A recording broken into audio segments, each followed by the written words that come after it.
भारत माता की, भारत माता की, गंगा मैया की, गंगा मैया की। ऋषिकेश इंटरनेशनल स्कूल के इस 12वें एनुअल फंक्शन में, वार्षिकोत्सव कार्यक्रम में अभी आप सब लोगों ने जिनको सुना, आप सबके इस नरेंद्र नगर विधानसभा ढालवाला क्षेत्र के समग्र विकास की चिंता करने वाले आप सबके अत्यंत प्रिय यहाँ के लोकप्रिय विधायक और उत्तराखंड सरकार के कैबिनेट मंत्री आदरणीय सुबोध उनियाल जी, ऋषिकेश इंटरनेशनल स्कूल के chairman Shri Mohan Dang ji, secretary Rishikesh international school captain Sumit Dang ji, जिनके आज बहुत आप सबके बीच में मुझे आने का अवसर दिया,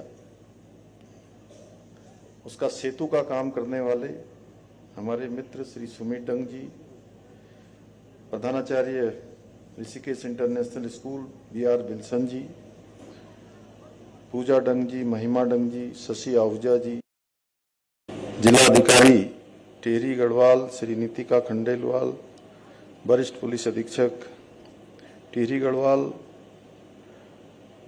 महापौर नगर निगम ऋषिकेश श्री शंभू पासवान जी, हमारे नेता वरिष्ठ श्री जितेंद्र अग्रवाल जी, एडवोकेट साहब अशोक शर्मा जी, विनय उनियाल जी, नारायण खन्ना जी, श्रवण जैन जी, श्रीकांत शर्मा जी एवं कमल शर्मा जी और सभी आए हुए हमारे सभी हमारे अभिभावकगण, सभी अतिथिगण, विद्यालय के प्रधानाचार्य जी समेत सभी हमारे टीचर्स, सभी शिक्षकगण और जिनके निमित्त आज का ये शानदार कार्यक्रम एनुअल डे का यहाँ पर आज इस प्रातःकाल की बेला पर संपन्न होने जा रहा है, प्रारंभ हो रहा है, ऐसे मेरे सभी प्रिय छात्र एवं छात्राएं, मीडिया के हमारे सभी मित्र, मैं सबसे पहले आप सभी को आज इस 12वें एनुअल डे की आप सभी को मैं अपनी ओर से बहुत बधाई देता हूं, शुभकामनाएं देता हूं और आज इस विशिष्ट अवसर पर आप सभी के बीच आकर निश्चित रूप से मैं गणेश वंदना जब देखी यहाँ पर बच्चों के द्वारा बहुत शानदार प्रस्तुति यहाँ पर दी और मोहन डंग जी से मैं पूछ रहा था, मुझे ऐसा लग रहा था कि ये कोई इवेंट्स वाले बच्चे तो नहीं आए, कोई बाहर से तो नहीं बुलाया गया है, लेकिन आपने मुझे कहा कि सारे यहाँ का ये जो एंकर करने वाले, मंच का संचालन करने वाले, इस मंच पर अपनी सारी प्रस्तुति देने वाले सारे के सारे जो है स्टूडेंट्स हैं, मैं इसके लिए स्कूल के पूरे प्रबंधन को, मोहन डंग जी को, सुमित डंग जी को, पूजा डंग जी को और महिमा जी को, सभी को और विद्यालय के प्रधानाचार्य जी समेत सभी विद्यालय परिवार को मैं बहुत बधाई देता हूं और सच में इनका उत्साह और इनके बीच की ये रचनात्मकता को देखकर मैं कह सकता हूं कि हमारे देश का भविष्य हमारे ऐसे ही छात्र छात्राओं के हाथ में सुरक्षित है और आने वाले समय के ये सभी हमारे कर्णधार हैं। नवोदित और उदयमान मैं इनको कह सकता हूं कि जिनको आने वाले समय में विभिन्न विभिन्न सेक्टरों में जाकर इस स्कूल का भी नाम रोशन करेंगे, अपने माँ बाप का भी नाम रोशन करेंगे और हमारे प्रदेश और देश का नाम रोशन भी करेंगे। आज के इस अवसर पर मैं इस स्कूल के बच्चों को न केवल ये कह सकता हूं कि ऋषिकेश इंटरनेशनल स्कूल न केवल शिक्षा प्रदान कर रहा है, बल्कि उनके अंदर एक शानदार अनुशासन, संस्कार और सेवा की भावना भी सिखाने का काम कर रहा है। जैसा मुझे बताया गया, यहाँ की शिक्षण पद्धति में परंपरा और आधुनिकता का सुंदर समन्वय है और सुमित ने पिछले 12 साल पूरी तरह से यहाँ के लिए समर्पित किए हैं। सच में एक बड़ा लंबा कालखंड होता है। अच्छी एजुकेशन लेने के बाद वो बहुत सारे क्षेत्रों में काम कर सकते थे, काम कर रहे थे, लेकिन शिक्षा के क्षेत्र में काम करना, अपना समर्पण करना, इसकी जितनी प्रशंसा की जाए उतनी कम है। और जब हम आज शिक्षा को केवल नौकरी का माध्यम मान लेते हैं, तब ऐसे विद्यालय हमें ये याद दिलाते हैं कि शिक्षा का असली उद्देश्य महज केवल नौकरी पाना नहीं है, बल्कि चरित्र निर्माण, राष्ट्र निर्माण और मानवता का उत्थान असली शिक्षा का उद्देश्य है। मैं अपने प्यारे विद्यार्थियों से यह भी कहना चाहता हूं कि जैसा इस वर्ष की एनुअल डे की जो थीम है, Anubhuti the soul of Indian culture, जो अपने आप में बहुत महत्वपूर्ण है, और अनुभूति शब्द हमें स्मरण कराता है कि किताबों के अलावा जो अनुभव हमें अपने जीवन में मिलते हैं, वे हमारे ज्ञान में हमेशा वृद्धि करते हैं, हमारे संस्कारों को हमेशा बढ़ाने का काम करते हैं, हमको कहीं ना कहीं जीवन में आगे बढ़ने का अवसर प्रदान करते हैं। किसी ने ठीक ही कहा है कि धूप में निकलो, घटाओं में नहाकर देखो। धूप में निकलो, घटाओं में नहाकर देखो, जिंदगी क्या है, किताबें हटाकर देखो। हम यदि इंडियन कल्चर की बात करें तो जो हमारा सब्जेक्ट है वो बहुत व्यापक हो जाता है, क्योंकि भारतीय संस्कृति विश्व की सभी संस्कृतियों की जननी है। यानी कि संस्कृति कहीं से शुरू होती है तो वो भारत की संस्कृति से ही प्रारंभ होती है, और सारी सभ्यताओं का उद्गम कहीं है। जैसे मां गंगा का उद्गम हमारा कहाँ है? गंगोत्री से निकलती है, गौमुख से निकलती है। उसी प्रकार से जो सनातन संस्कृति ही हमारी सारी सभ्यताओं की जननी है।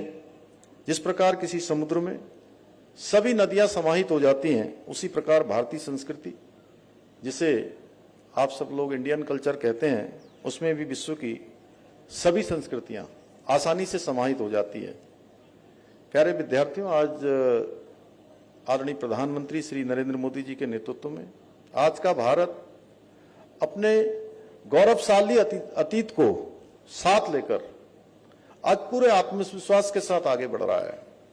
आज सभी क्षेत्रों में भारत की पताका चारों ओर लहरा रही है, पर एक बड़े महत्व की है कि आज हमारे जो बच्चे हैं, वो चाहे कंप्यूटर कोडिंग सीख रहे हों या आर्टिफिशियल इंटेलिजेंस, उसके साथ साथ वो योग भी सीख रहे हैं, संस्कार भी सीख रहे हैं, और साथ में सादगी के महत्व को भी समझ रहे हैं। मुझे पूरा विश्वास है कि आज जब इस मंच पर नृत्य और गायन, अभिनय, इनके सब के माध्यम से अनेक रंग बिखरेंगे, और आप सब देख रहे हैं कि जैसा अभी सुबोध भाई ने कहा कि बच्चे तो बच्चे, लेकिन उनके माता पिता, उनके अभिभावक, उनके गार्जियन, उनमें और उत्सुकता है कि उनके बच्चों का यहाँ पर परफॉर्मेंस उनको देखना है। तो सच में तब वो केवल अपने रंग बिखेरेंगे और अपनी प्रस्तुति ही नहीं देंगे, बल्कि अपनी संस्कृति, संस्कारों और परंपराओं की एक अमिट छाप भी छोड़ेंगे। आदरणीय प्रधानमंत्री श्री नरेंद्र मोदी जी के मार्गदर्शन में, उनके सहयोग से हमारी सरकार शिक्षा व्यवस्था को निरंतर सुधार करने के लिए लगातार काम कर रही है। इसीलिए हमने इसके महत्व को ध्यान में रखते हुए पूरे देश के अंदर सबसे पहले नई शिक्षा नीति को लागू करने का काम भी हमने देवभूमि उत्तराखंड में किया है, और नई शिक्षा नीति से अब हमारे सभी बच्चों को अपनी रुचि के अनुसार, अपनी प्रतिभा के अनुसार बढ़ने की आज़ादी मिली है। आने वाले समय में शिक्षा केवल डिग्री तक सीमित नहीं रहेगी, बल्कि स्किल, इनोवेशन को विकसित करने का एक सशक्त माध्यम भी बनेगी। आज के समय में मैं चूंकि इतने सारे अभिभावक, ऋषिकेश, ढालवाला, आसपास का क्षेत्र, और मैं ये कह सकता हूं समाज के बहुत प्रबुद्ध लोग यहां पर बैठे हैं। आप सबको मैं समाज के करीम की अगर संज्ञा दूं तो मुझे लगता है कोई अतिशयोक्ति नहीं होगी। आप सब जानते हैं करीम क्या होती, जितेंद्र जी जानते हैं। तो इसलिए मैं कहना चाहता हूं कि आज के समय में रोजगार के जो अवसर हैं, वो नए अवसर उत्पन्न हो रहे हैं और पुराने अवसर समाप्त हो रहे हैं। इसलिए हमको अब अपने बच्चों को, अपने विद्यार्थियों को अब फ्यूचर रेडी बनाना होगा। और मैं कहूं कि हमारे छात्रों को, छात्राओं को फ्यूचर रेडी बनना होगा। इसको ध्यान में रखते हुए हमने सरकार की ओर से भी अनेक प्रयास प्रारंभ किए हैं। जैसे हमने इंटर्नशिप और इंडस्ट्री लिंक्ड कोर्सेज को प्रोत्साहित करने के लिए विभिन्न हमारे इंडस्ट्री और कॉरपोरेट संस्थानों के साथ अनेक हमने एमओयू किए हैं, समझौते किए हैं उनके साथ। साथ ही हमने स्टार्टअप और इनोवेशन को बढ़ावा देने के लिए इंक्यूबेशन सेंटर, जहां पर ट्रेनिंग दी जाती है, वो भी स्थापित किए हैं, जिससे युवाओं को उनको उद्यमिता की उनको विकसित किया जा सके। हमारा उद्देश्य है कि आने वाले समय में हम इस प्रकार की व्यवस्था करें, इस प्रकार की शिक्षा का चलन में लाएं, इस प्रकार की शिक्षा अपने बच्चों को दें, इस प्रकार का उनको प्रशिक्षण दें कि हमारे जो बच्चे हैं आने वाले समय में वो केवल नौकरी मांगने वाले न बने, वो नौकरी देने वाले बने, वो रोजगार पैदा करने वाले बने, अन्य लोगों को रोजगार से जोड़ने वाले बने। और हम इस उद्देश्य को लेकर राज्य के अंदर अनेक प्रकार के, आज चाहे वो सेल्फ हेल्प ग्रुप चल रहे हों, नए इनोवेशन हो रहे हों, स्टार्टअप हो रहे हों, और कल ही भारत सरकार ने हमारे राज्य को ईज ऑफ डूइंग में पूरे देश में जो देश के प्रथम श्रेणी के राज्य हैं उनमें हमारा नंबर देश के प्रथम स्थान पर आया है। स्टार्टअप रैंकिंग में भी हम आज देश के अंदर लीडर श्रेणी में हम बहुत सारे प्रयास कर रहे हैं। हमारी महिलाएं बहुत शानदार काम कर रही हैं। और आप सब जानते हैं हमारे राज्य के अंदर महिलाओं का राज्य की इकोनॉमी को चलाने में, राज्य की व्यवस्था को चलाने में बहुत बड़ा योगदान है। और राज्य के अंदर बहुत सारे प्रोडक्ट, बहुत सारे उत्पाद जो महिलाएं बनाती हैं, उनकी मांग आज बहुत तेजी से देश के अंदर और दुनिया के अंदर बढ़ रही है। उनकी अच्छी पैकेजिंग है, अच्छी क्वालिटी है। और इसीलिए हमने हाउस ऑफ हिमालयाज ब्रांड एक शुरू किया था। माननीय प्रधानमंत्री जी ने इस ब्रांड की शुरुआत की थी। और ये अम्ब्रेला ब्रांड, जिसमें आज जो हमारी महिलाएं, हमारे सेल्फ हेल्प ग्रुप्स, अनेक छोटे बड़े उत्पाद बनाने वाली जो हमारे समूह हैं, उनको एक बाजार उपलब्ध कराने का काम आज इसके माध्यम से हो रहा है। आपके बच्चे आने वाले समय में यहां से जब अच्छा उनका पठन पाठन हो जाएगा, अच्छी शिक्षा हो जाएगी, तो बहुत सारे लोग, बच्चे भी सरकारी नौकरियों में भी जाना चाहेंगे। बहुत सारे लोगों का, आपका भी सपना होगा कि हमारे बच्चे अच्छी पढ़ाई करें, अच्छी लिखाई करें, अच्छा मेहनत करने के बाद सरकारी नौकरी का सपना बच्चों का भी होगा, माँ बाप का भी होगा। इसलिए मैं आपके ये सपने, आपके और आपके बच्चों के सपने या मेहनत किसी नकल माफिया की भेंट न चढ़े, इसलिए हमारी सरकार ने नकल माफियाओं के खिलाफ देश का सबसे सख्त नकल कानून बनाकर ये संदेश दिया है कि अब मेहनत और ईमानदारी ही सफलता की असली कुंजी है। हमारे बच्चों की मेहनत के साथ, उनकी प्रतिभा के साथ, उनकी क्षमता के साथ कोई नकल माफिया भेदभाव नहीं कर पाएगा, उनके साथ अन्याय नहीं कर पाएगा। और इसीलिए हमने पिछले 4 सालों में 100 से भी ज्यादा नकल माफियाओं को जेल की सलाखों के पीछे भेजने में 1 मिनट की भी देरी नहीं करी है। और इन सब का परिणाम हुआ है कि पिछले 4.5 वर्षों में 26,000 से अधिक युवाओं को राज्य के अंदर नौकरी प्राप्त करने में सफलता प्राप्त हुई है। हमारी सरकार उत्तराखंड को देश का सर्वश्रेष्ठ राज्य बनाने के अपने विकल्प रहित संकल्प को पूरा करने के लिए पूरी तरह से प्रतिबद्ध है। आप सभी जानते हैं, मैं कई बार विकल्प रहित संकल्प बोलता हूं, और जो लोग बार बार सुनते हैं उन सबको पता है कि कोई भी मेरी बात विकल्प रहित संकल्प के बिना पूरी नहीं होती है। इसका अर्थ है कि द मिशन हैज, अंग्रेजी में अगर कहूं तो मिशन हैज नो ऑप्शन।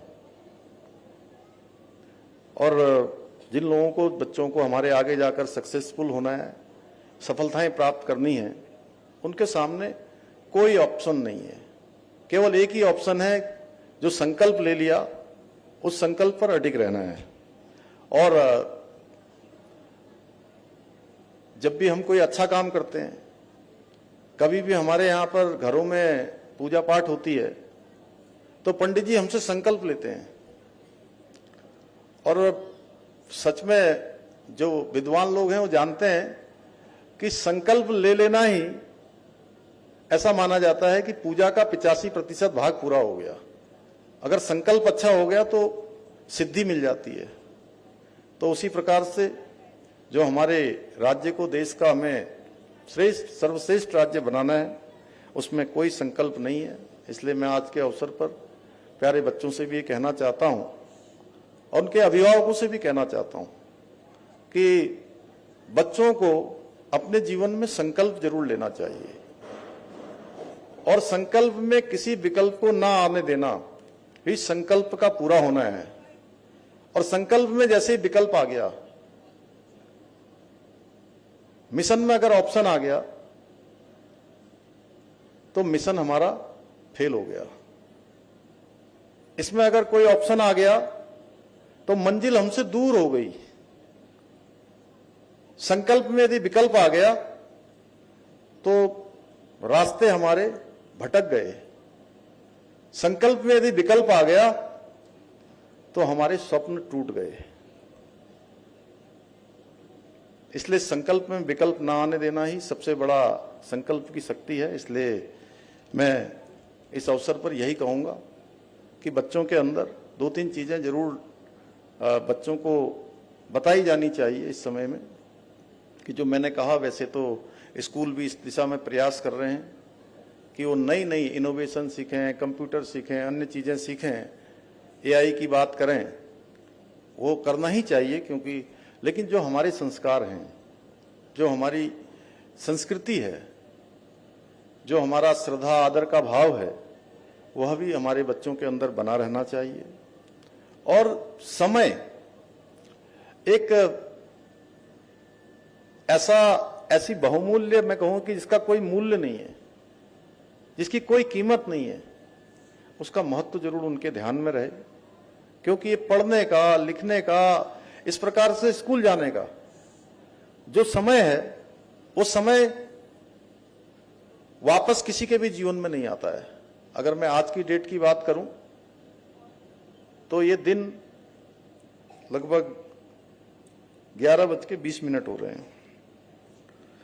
ये समय आज के दिन का, ये बृहस्पतिवार का दिन है, ये हमारे जीवन में ये तिथि दोबारा कभी लौटकर नहीं आएगी।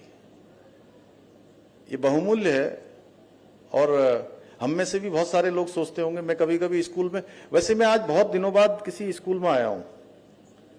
जब मैं सामान्य एमएलए के रूप में ही था तो रोज जाता था स्कूलों में, लेकिन ये इस जिम्मेदारी में आने के बाद मुझे लगता है कि मैं देहरादून, इसके आसपास किसी स्कूल में पहली बार आया हूं।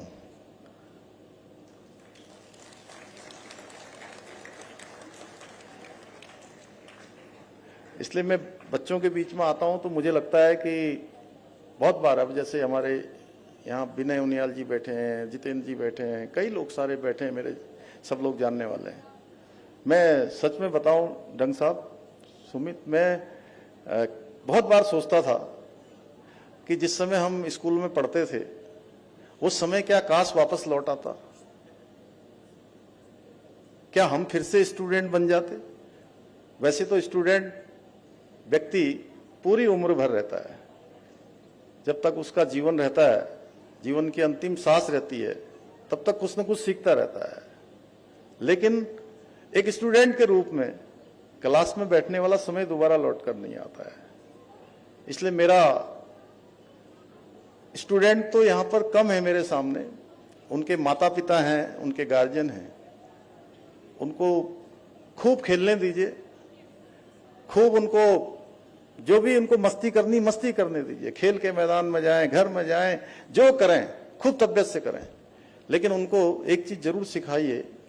मैं भी कोशिश करता हूं अपने बच्चों को इस सिखाने की, थोड़ा बहुत कम समय मिलता है, लेकिन जो भी समय मिलता है मैं कोशिश करता हूं कि उनको बताऊं कि खूब मस्ती से करिए, जो करना है पूरे आनंद के साथ करिए, और क्लास में जाइए तो केवल क्लास की बात करिए, खेल के मैदान में जाइए तो केवल खेल के मैदान की बात करिए, घर में रहिए तो केवल घर की बात करिए।